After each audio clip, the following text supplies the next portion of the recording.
We Hope you don't mind. I'm going to record again. can hear me. Can you hear me? Yes, it's a little bit far, actually. This? Can you hear me now?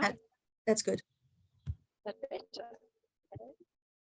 Just wanted to say thank you very much for putting this together. It's really lovely to attend something so positive and inspiring, and to remind me that there is a lot of hope and a lot of joy to be gained from gathering like this. I think the times we're living in are really, really hectic, and it's very easy to get discouraged by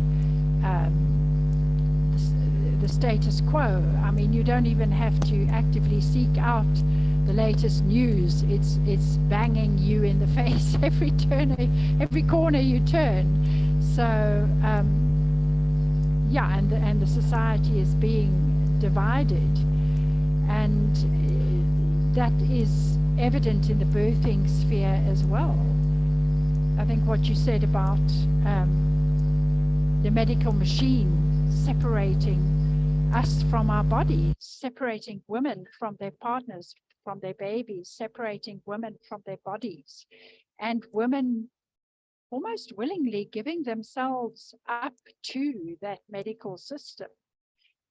And that's a really frightening thing that's happening. So the more we can create, like you are doing here, a milieu that is bringing us back to ourselves, that is respectful of birth, that is respectful of humanity and the DNA intrinsic in who we are. That's a wonderful focus. Thank you very much. Thank you, Mary. For those of you who don't know Marianne, she's a midwife now in Durban, and she'll be speaking next week on intuition and clinical skills.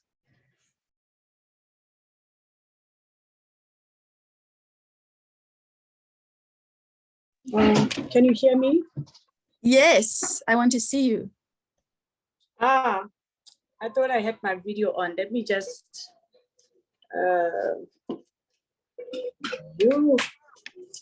let me switch on the okay. Oh, yes, now you can see me. I can see you. Hello, mamas. Hello, mothers. Yeah, thank you so much. My name is Reverend Basopia. I'll be speaking to you tomorrow. I'll be talking about the cosmology of your womb. I'm sure you know the cosmology of your moon situation. But tomorrow we're going deep. But for today, I just want to thank you, Mama, for putting this together. Because, and just a background, I am from a lineage of womb healers, you know, Basebeleti, my mothers, my grandmothers, and so on. And today, when I speak to my mom about how birth is approached, you know, in fact, the other day I was telling her that someone actually went to the hospital to sign for a cesarean section. My mom didn't believe it. She said, no, you're lying. No one can do that, you know? So it's just awesome to always bring back the wisdom of the womb, you know, to bring back the wisdom and the sacredness of birth, because we don't only birth children, but we birth frequencies, we birth a whole lot of things into this dimension. So yeah, thank you so much for putting this together, and yeah, thank you. I just wanted to to say that, to just put in a voice, to put in breath, to put in energy, just to show that, you know, and also to register to the you know, the energies that are holding this sacred space that I was here. Thank you, Kamak.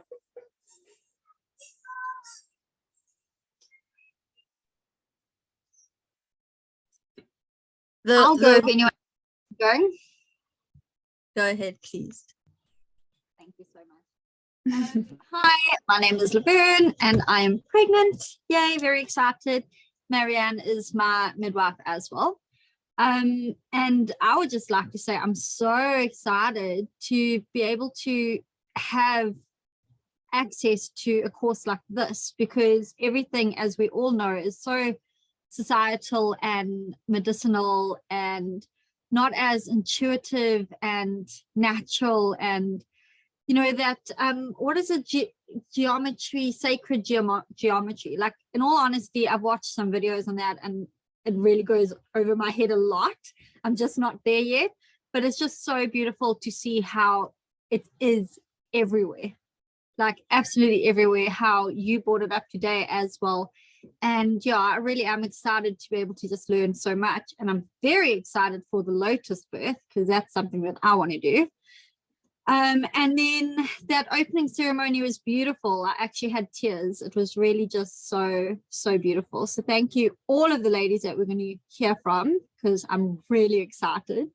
And it's just so amazing that we have this space where it's literally just so, I don't know, so natural, so intuitive, so spiritual, because I think that is very much lacking in the rest of the courses and literature that we have available to us. So thank you, everyone, and thank you for putting it together. Cool.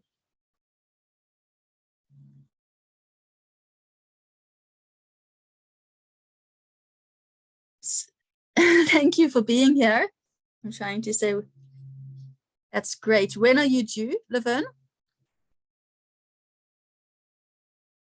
I mean, how far pregnant are you now? I'm due in March sometime.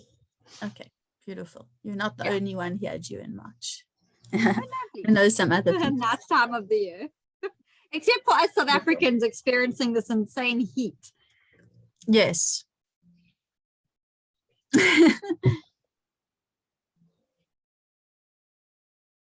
Would anybody else like to reflect or share?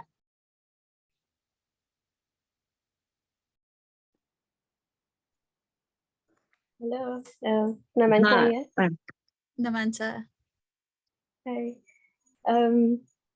Firstly, thank you so much. I'm also just so grateful to be here, to have access to this. And okay, I'm Namanta, firstly, and I'm pregnant, due any day now. 39 weeks tomorrow. So very excited. And just really thankful, like grateful for the journey I've had so far, and yeah, looking forward to what's to come. And I have a question, actually, if that's okay. It's specific. It's starting from this point that you were making about how there's all this internal work that needs to be done. In addition to reading and learning what we can about it, but there's this internal work that's letting go, so much that needs to be let go of, fears, things that could hold us back. And we could though also be approaching labor, and there's so much that we haven't dealt with. So because it's hard work, and it's kind of, it's something that I think it needs constant. It's constant and it's ongoing. It takes a while. There may be some things that we haven't been able to fully let go of by the time labor starting. So one thing I was wondering is how much can labor itself be that process of letting go, or how can we approach labor in that way? Is there a way that we can make it a process of, or approach in such a way that we're able to use the energy of labor to deal with some things that we need to deal with as we're about to meet our baby? And yeah, hope that makes sense. Yeah, thank you. What a beautiful and pertinent question for where you are right now. Like, what if I'm not ready? Will labor take care of it? And I think that's the actual complete point of it all, is that, let me get the wording right.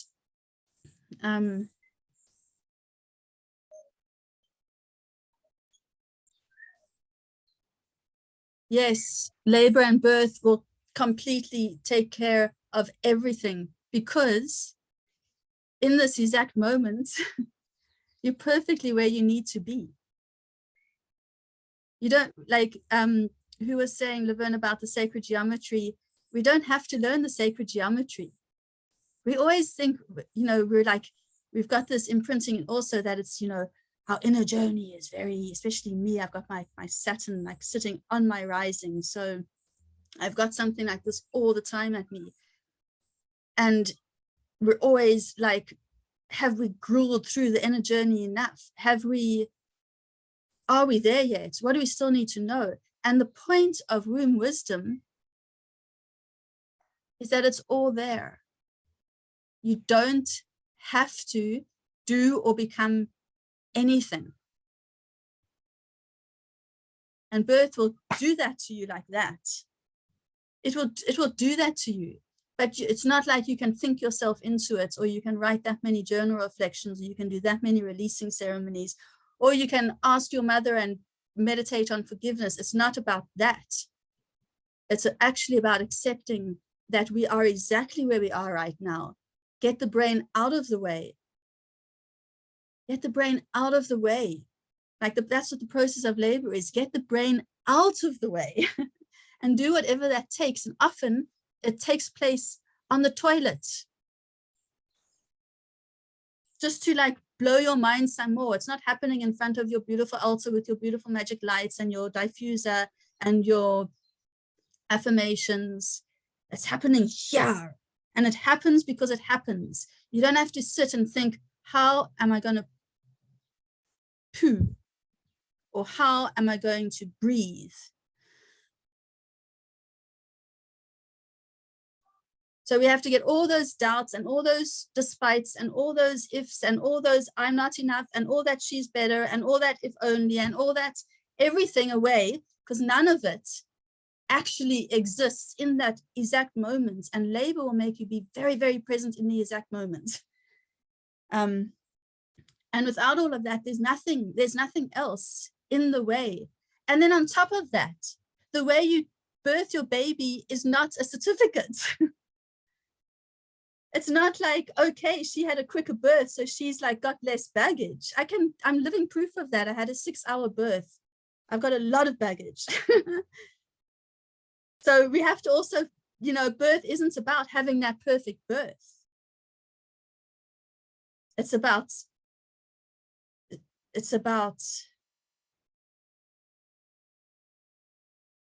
being in that birth and accepting that the surrender is not going to come in a way that we thought we could manufacture and put a price on and bring in. It's not like that. It's a different language. See, it's a different language.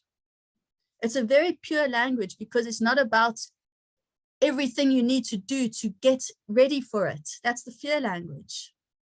None of that exists when you hold onto that. And if you cannot hold that at a birth, as a birth keeper,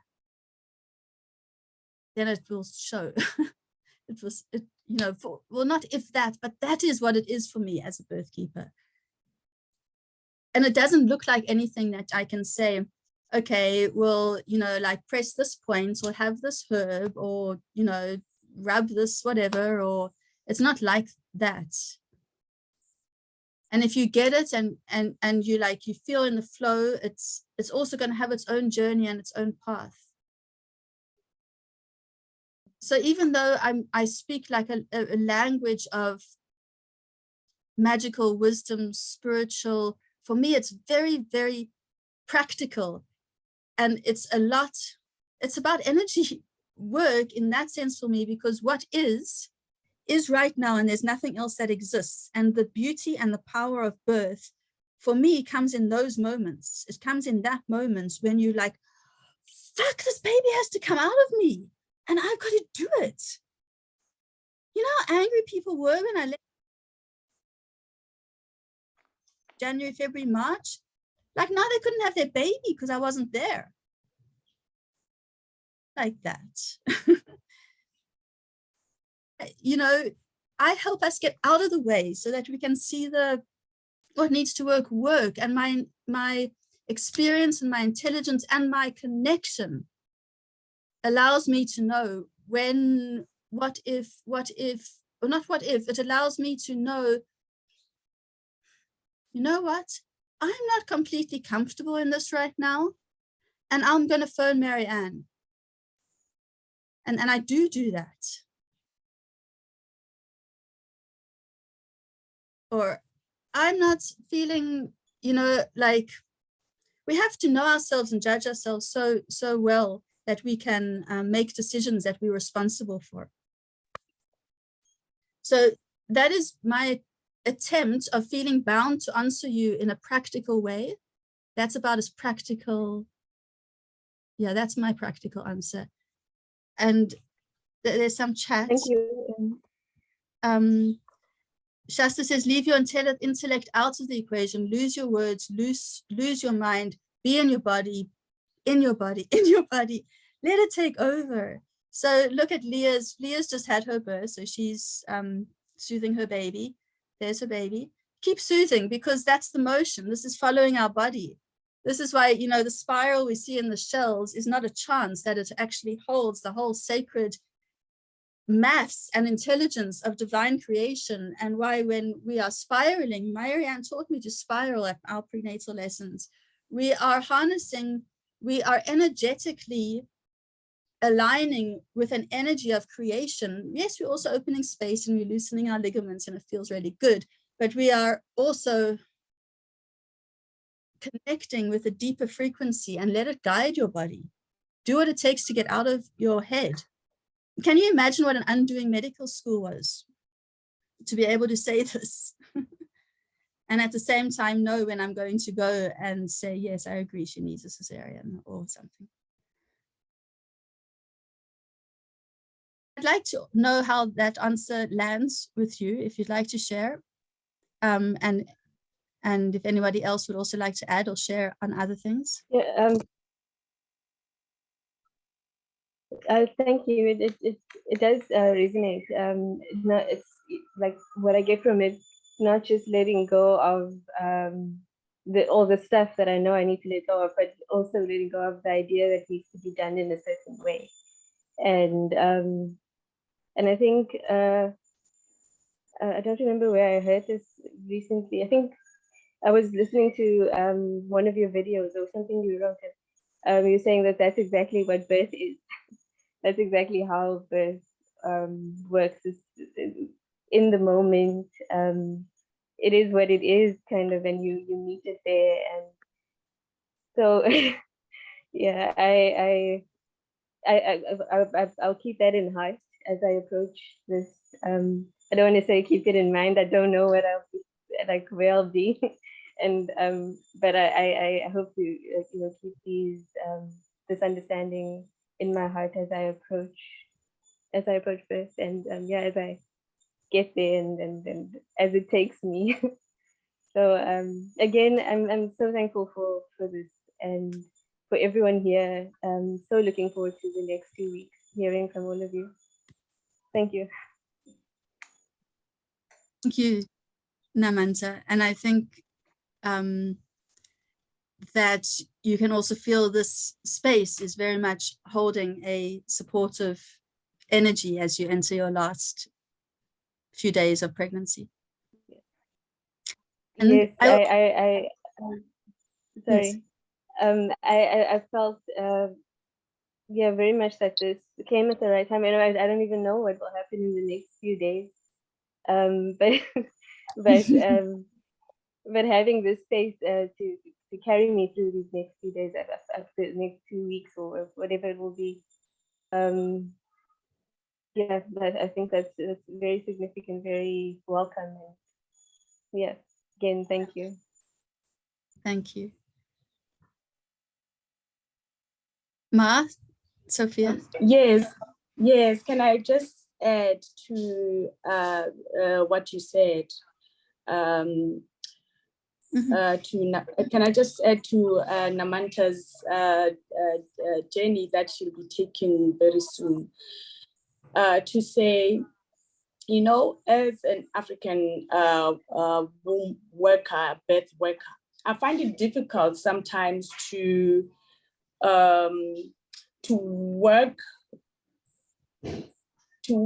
with the language, you know, that like the Western language, because, for instance, in my language, we don't have the word labor, because labor means work. And, you know, so it starts with even labeling your experiences, because when you say labor, already you are saying that I'm going to work. It is work, you know. The word that we use is hopepa. Now hopepa means to bear a child. I think that's the easiest or closest word that I can use. But hopepa, you know, when we put children on our backs and we tie them with tari, with what do you call it in English? But we, you know, when we put children on our back, we call that process hopepa, you know. So it is in how you label your experiences. Maybe for now, just take the word labor, put it outside your vernac, and just say, I am going to bear a child, you know. I'm going to bear a child, and bearing a child means that you really have to listen, and not only to the mind, because the Western way of doing things is that everything is looked with a single frame, you know, with a single frame. You know, it just has to be what I read, what I know. This is how long it took, and dates and numbers and time. But there is more to that, you know. You can't take such a spiritual experience, you know, a life-changing experience, and then we just frame it, put it in a single frame. So what I'm saying, what I'm trying to say here is that in the process of hopepa, which is not labor, in a process of bearing a child, you bring your all. You know, you bring your sensuality, meaning that your senses will be able to tell you the information. They'll be able, your senses will be able to decode information, okay?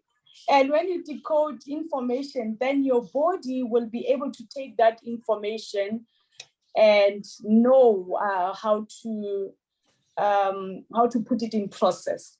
So all you have to do, we don't even meet under the process of whatever, you know, the doctors, and we don't submit to that. We surrender to the process of bearing a child.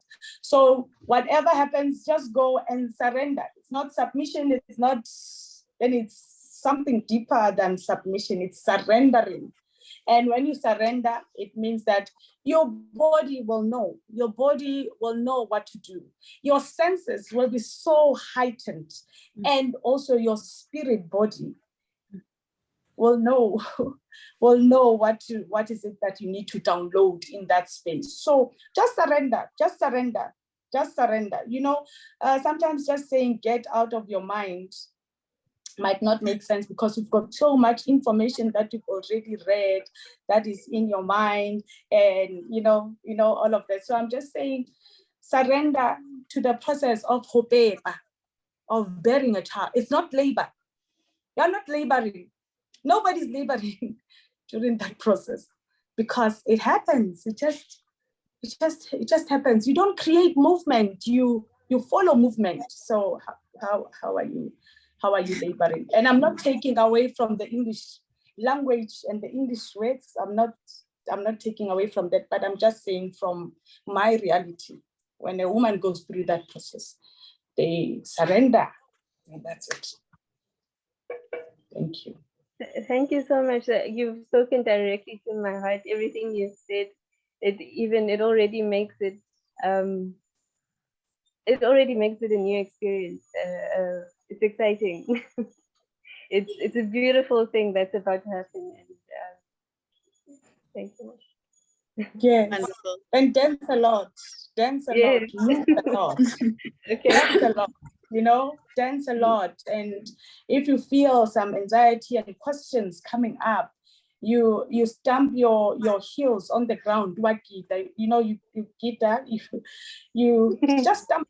Yes, you just go into rhythm. Get drumming. Okay.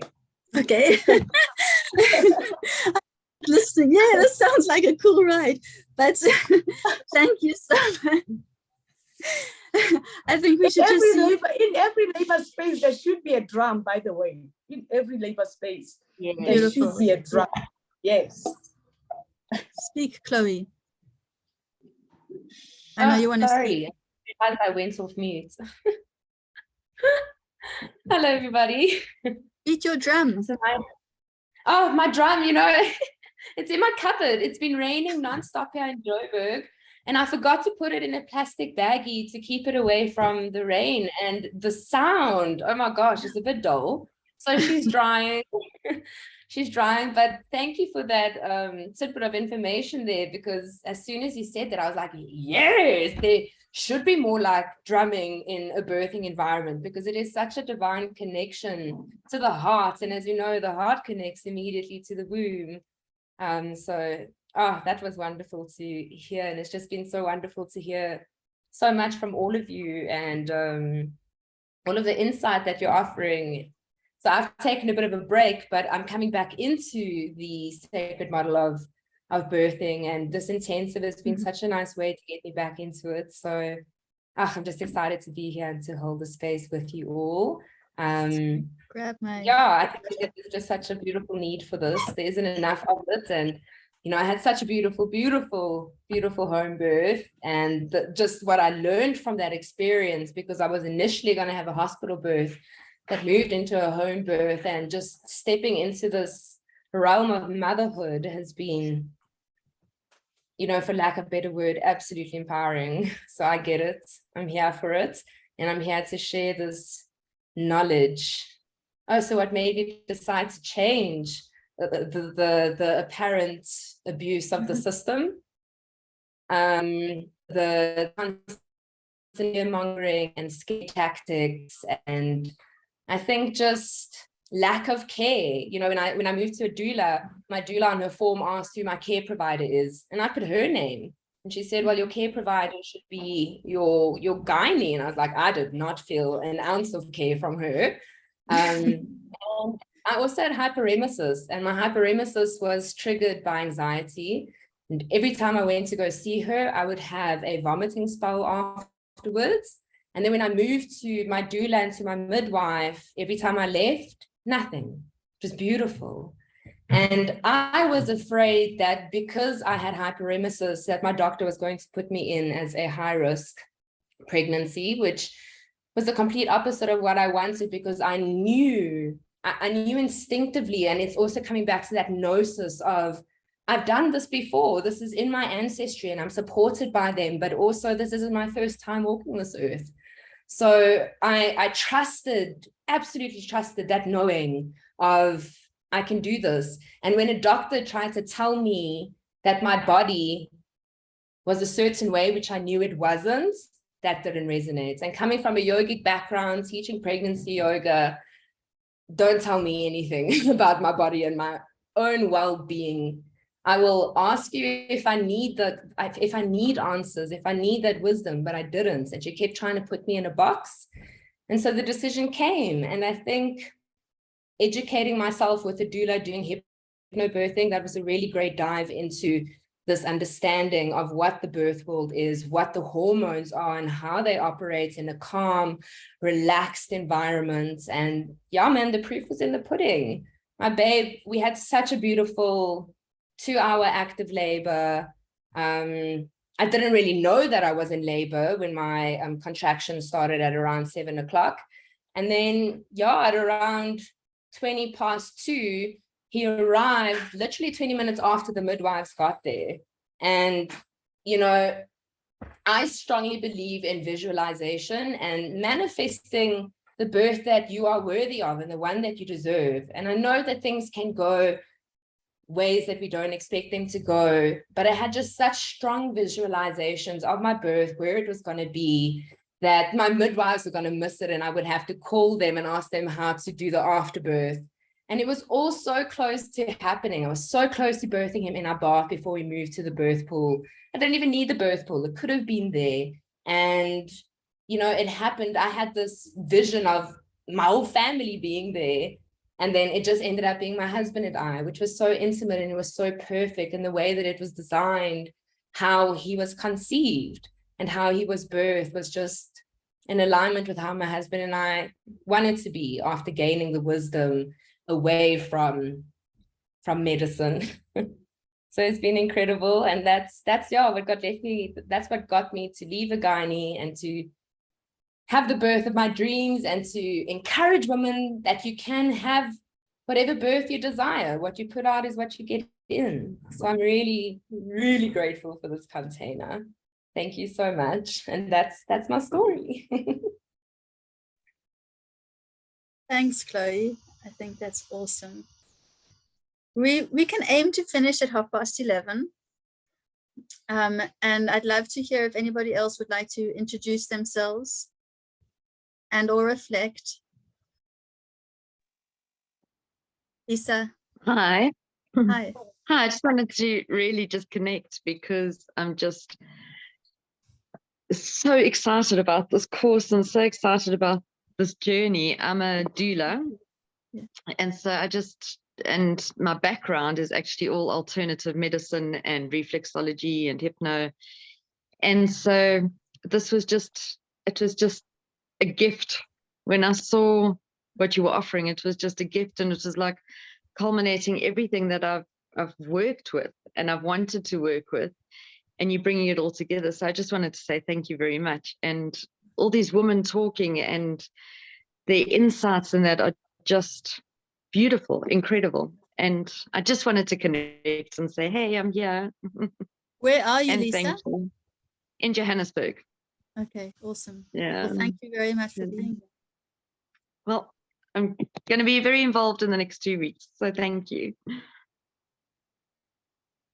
And we have some guests from the Doula Collective in India. If anybody would like to say hi and introduce yourself. Hello, Mother India. I can feel you. So hi, I'm from Doula Collective India. So thank you so much, Megha and Divya, for showing that there is a platform like this where we are going to discuss more about the birth and again, especially the wisdom of the womb as well. And today I got wondered how the nature is being connected with us so beautifully. Like you said, the spiral thing. It's so nice. It's amazing. So I'm just trying to I'm just aspiring doula thing, and I'm a prenatal fitness trainer. So it's a kind of, today it's my kind of anniversary for my initiative what I did 3 years back. So I'm happy to get to know extra about the birth and the wisdom of the womb during my special day. Thanks for that. That's lovely. Thank you. Where are you in India? I'm from Tamil Nadu, South India. South, Kerala. Tamil Nadu.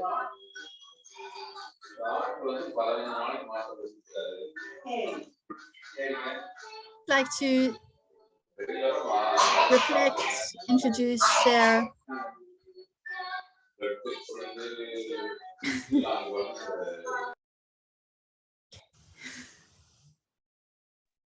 I can say something very quickly. Don't want to take too much time.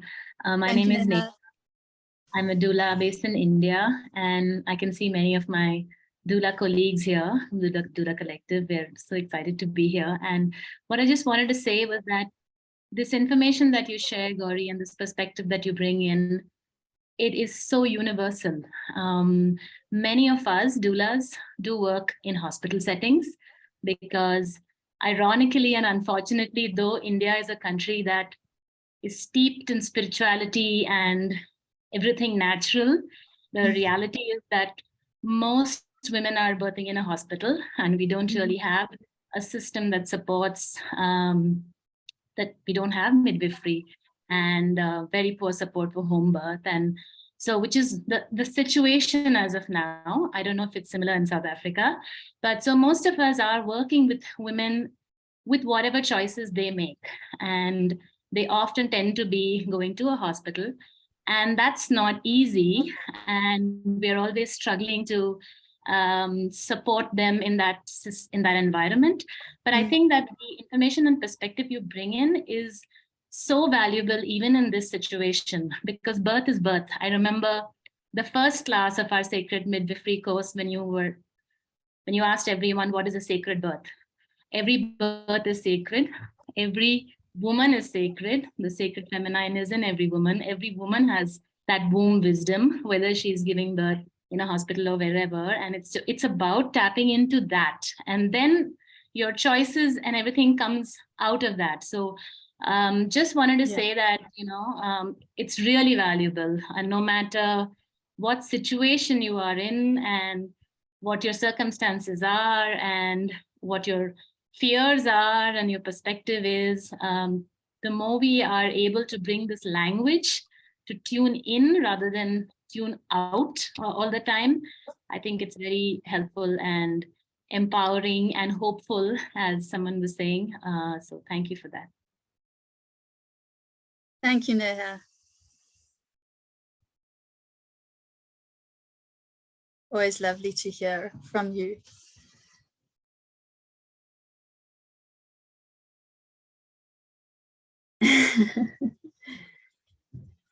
The long session, huh? We can leave it here and we can just spend, I did want to say, these are big topics. So, kind of to rush off here, from here and go into something of your normal life is probably what we'll all do. But just give yourself space, because there's a lot of integrating that will happen without you actively integrating it. And in these processes, I think we can support it by being gentle on ourselves, making sure we have enough rest, making sure we're drinking enough water to help our body release and flush, and just being slow and gentle with ourselves, taking time to set an intention, because like Chloe reminded us, what we visualize and what we affirm, it kind of guides the energy of the universe to how we want it to be. So feel what you really want to get from this intensive. And we can share more and chat more on Telegram. And tomorrow, of course, in the next few days. There was some homework. I had homework, for want of a better word, and that is kind of just to go and dig a bit deeper into our own pregnancies, when our mothers were pregnant with us. And it's always so enlightening, I find, to find out more about what was happening in the family situation around that time, around the political, economical situation. I think my generation's parents had it a bit more exciting possibly than us, depending where we're from maybe. But, what was happening in my mother's life, in my mother's life, when she was pregnant with my mother, was like all around World War II and war and other political, social identifications. So for us, it might be different, but it's so interesting to really just start knowing more, and we don't have to put the puzzles together ourselves. Our whole system will do that, but find out more about how we were born. Were there pregnancies before us? Were there babies before us? Not necessarily pregnancies. What was happening in our siblings' life, and it gives us so much sense of compassion to how we were born and to what our mothers were going through when they were pregnant with us, and that very much can give us a sense of normality, or just like, it doesn't all have to be perfect. It actually is, in terms of how we might judge ourselves for how we are or were as pregnant, as mothers, as whatever. I hope that makes sense. So we're kind of going back into how we started can give us a sense of perspective. Perspective, such a great teacher. So we'll finish off here.